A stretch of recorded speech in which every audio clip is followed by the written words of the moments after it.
A question that I get often is, how do I get over my fear of sexual intimacy? And it's not that it's a bad question, it's a limiting question. The question that will give you more space, and it actually has a more longer shelf life is, and you can use over and over again, is how do I get more curious about the fear that I'm experiencing? Because intimacy, you're not good. This is not the last time that you're going to feel fear. It's not, and it's not the only time that you're going to feel any other dense emotions or very rigid emotions like guilt or shame that are going to come up in the multi-layered experience that is intimacy, especially sexual intimacy.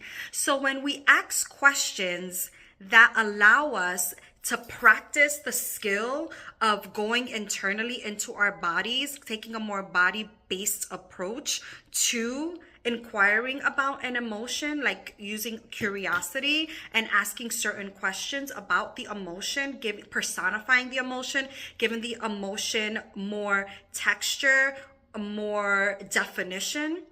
Then when it comes up again, we have a protocol for ourselves, and we also have a clearer imprint and reference point for it.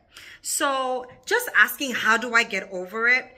As opposed to how do I get curious and actually walk a path with this emotion, that physically, quite literally, is less of a energy suck, because when you think about trying to get over something, that is going to take more energy from your body, as opposed to walking a straight or a diagonal line where you're not trying to get over the hill and just kind of walking with it. That is going to exert less energy from you.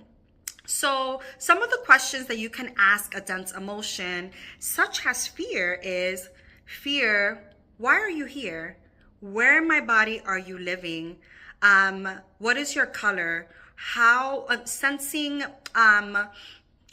what is keeping you here in this part of my body or in my body? What do you need in order to diminish? What do you need in order to leave? You know, what would cause you to stay? What would cause you to come back?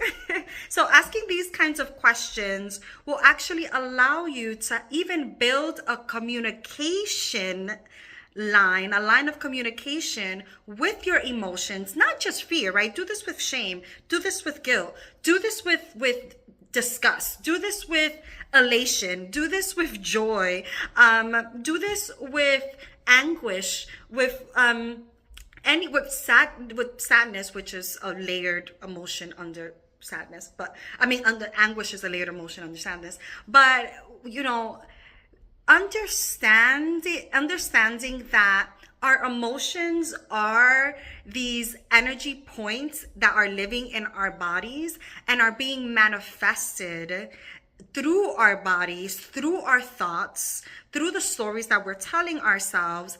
It gives us a more holistic approach to intimacy, to our experiences of intimacy. And it doesn't limit us to always getting over it, always getting over it, always getting over it, and thinking that getting over it is going to eliminate it. Getting over an emotion doesn't eliminate the emotion, and it doesn't, it's not a guarantee that it won't come back. And getting over something oftentimes to me denotes that you are trying to push past the discomfort, as opposed to learning how to find ways to process it, to metabolize it, and actually build your tolerance for it. When, as adults who experience childhood sexual abuse, we tend to not have best the best tolerance for emotional discomfort. I know that for me, I definitely use a lot of substances. I used sex. I used gossip. I used self-harm as ways to relieve myself from the emotional distress and the emotional discomforts that I was constantly living with. And when I began to take really a theatric approach, because I'm a theater artist, I'm an actress, I'm a playwright, I'm a performer. One of the things that I did often without even realizing at the time that I was even doing a lot of what is known as parts work, or a lot of the work that some body workers do.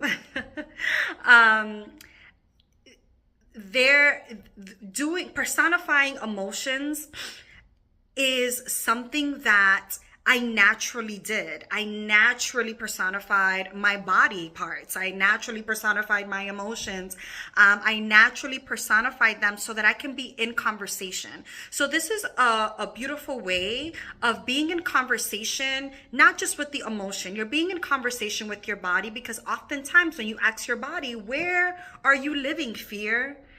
Then you realize that it's maybe in your belly area.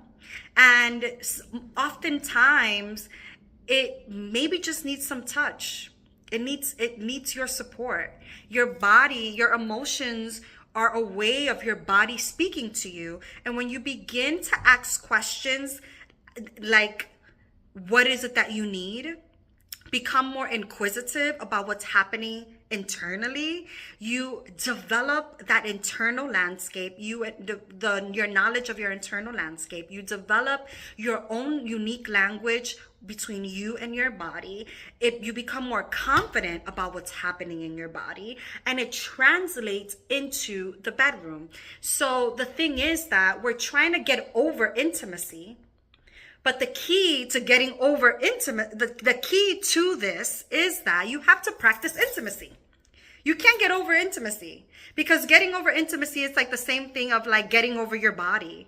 Getting over an emotion is like trying to get over your body, trying to bulldoze through your body, trying to think it through.